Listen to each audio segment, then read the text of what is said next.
There is a particular kind of silence that two people create together without ever agreeing to create it. Not the silence that follows a fight, not the silence that comes after a formal ending, where at least both people know what happened and why. This is a different kind entirely. The kind that grows in the space between two people who were close, or almost close, or somewhere in between those two things, when both of them stop reaching out at the same time and neither one is quite willing to be the first to break it. It is one of the most psychologically loaded situations two people can find themselves in, and almost nobody talks honestly about what is actually happening inside it. Today, we are going to walk through the real psychology of mutual silence between two people who matter to each other, what is happening on both sides of it, what it reveals about the dynamic between them, and what it ultimately determines about whether what they had becomes something real or fades into something that just lives in the memory of what might have been. Before we get into the specific psychology, you need to understand something foundational about why mutual silence is so different from one-sided silence. When one person stops reaching out and the other continues trying, the dynamic is relatively legible.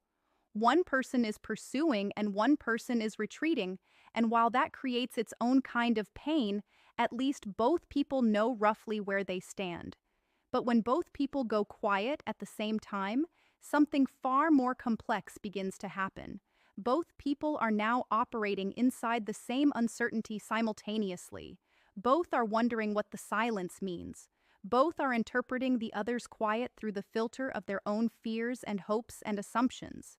Both are making decisions about what to do next, based on incomplete information they are each too proud or too afraid or too uncertain to simply ask about directly. The silence becomes a mirror that reflects back to each person whatever they most fear or most hope is true, and because neither person is getting any actual new information from the other, those reflections can spiral in directions that have very little to do with what is actually happening on the other side.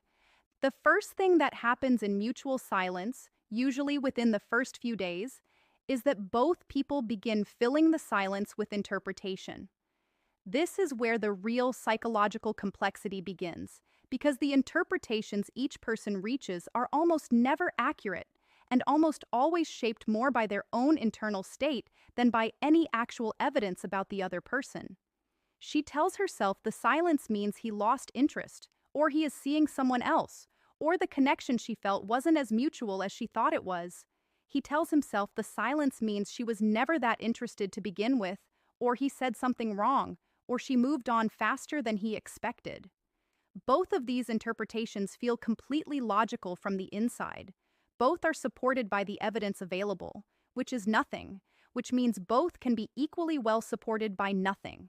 And both begin to harden into convictions the longer the silence continues. Convictions that shape behavior in ways that make the original fear more likely to become reality. She pulls back further because she assumes he's not interested. He pulls back further because he assumes she's not interested. And the silence that neither of them wanted deepens into something that starts to feel like it has its own permanent weight. The second thing that happens, and this usually begins in the first week, depending on how significant the connection was, is that both people start paying close attention to indirect signals they would have ignored completely if the direct line of communication was still open. She notices that he viewed her story but didn't send a message. He notices that she posted something that could be interpreted as being about him, but probably isn't. She checks to see if he's been active on his phone at times when he used to message her. He notices a song she shared that reminds him of a conversation they had. None of these signals are actually reliable information. All of them are being read through the lens of hope or fear, which means they are being consistently misread. But this hyperattention to indirect signals is one of the most revealing things about mutual silence, because it shows that both people are still actively thinking about each other, still invested in the connection, still paying a quality of attention to the other person that they are refusing to express directly. The silence is not indifference dressed up as withdrawal. In most cases, it is the opposite.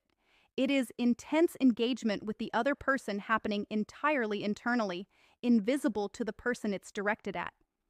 The third psychological reality of mutual silence is that it functions as an unspoken test that neither person agreed to administer and neither person knows they are taking. Both people are watching the silence to see what the other one does with it and drawing conclusions from the other person's behavior that neither of them has communicated they are drawing.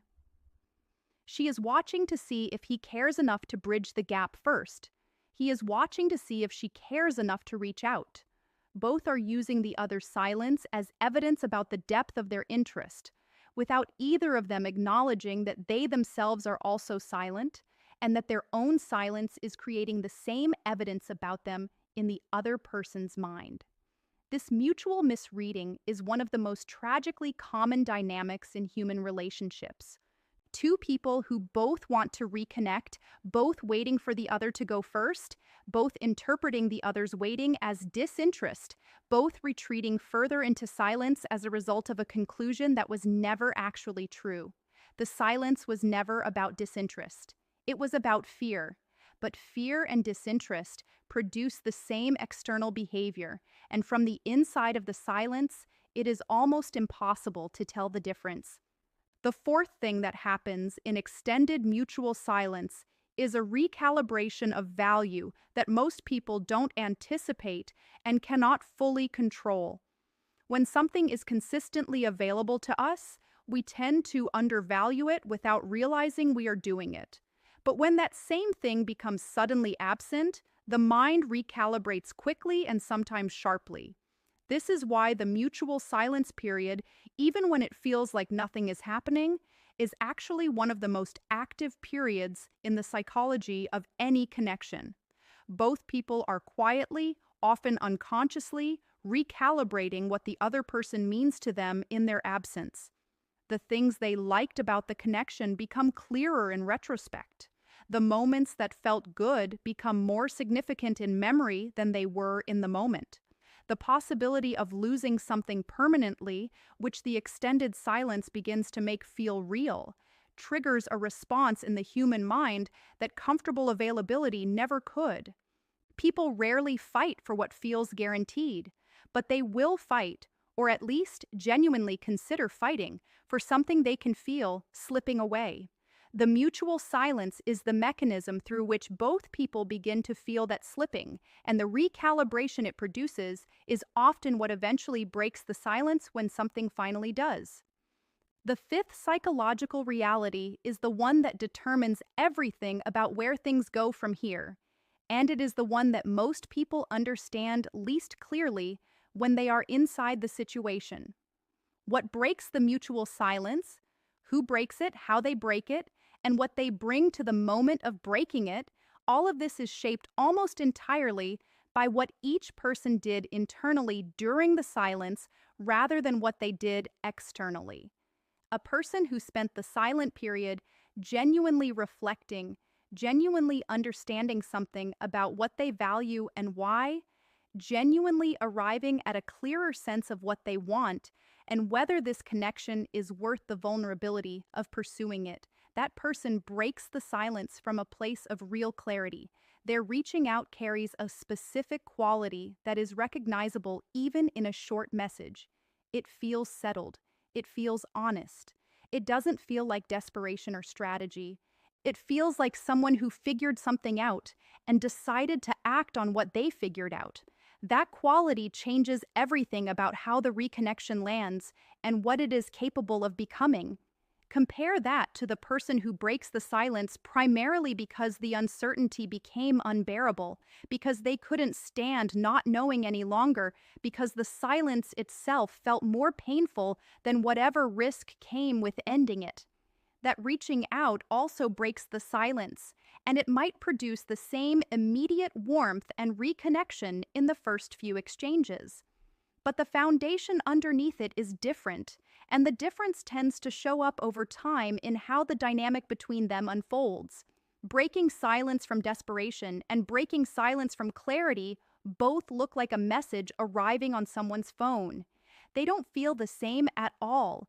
This is where the honest truth about mutual silence becomes something more than psychology and becomes something about character.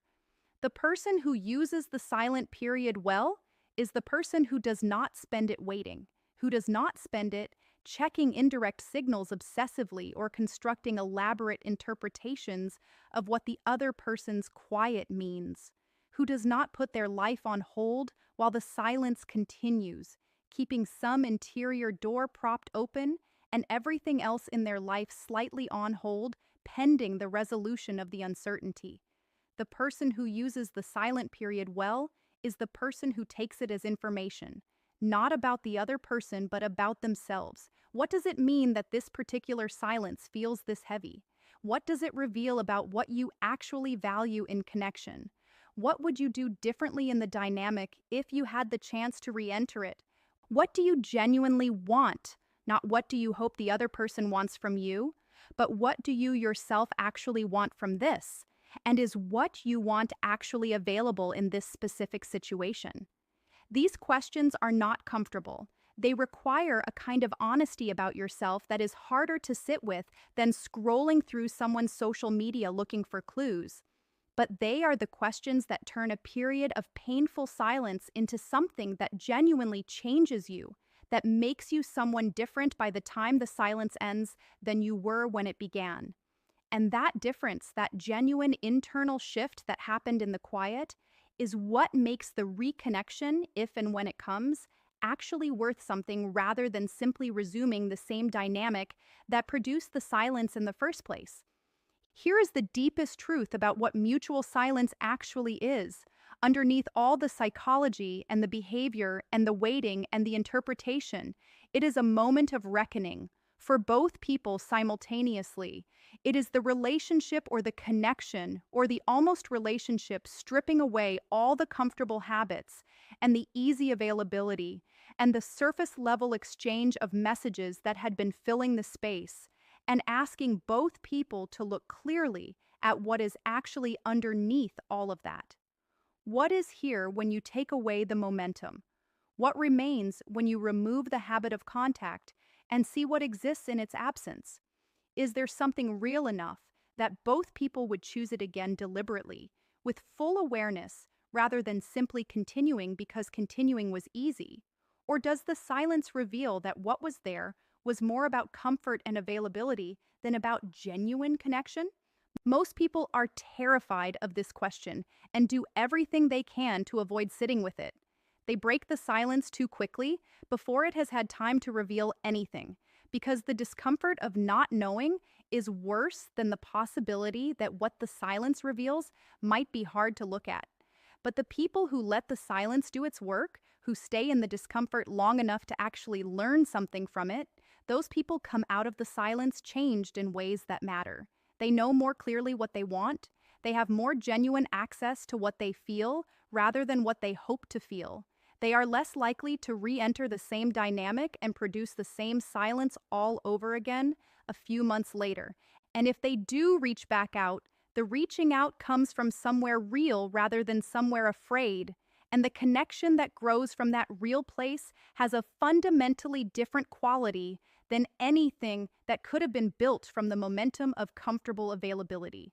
So when you find yourself in the mutual silence, when both of you have gone quiet and the space between you has a weight that neither of you is currently addressing, the most important question is not what she is thinking or what the silence means about her level of interest.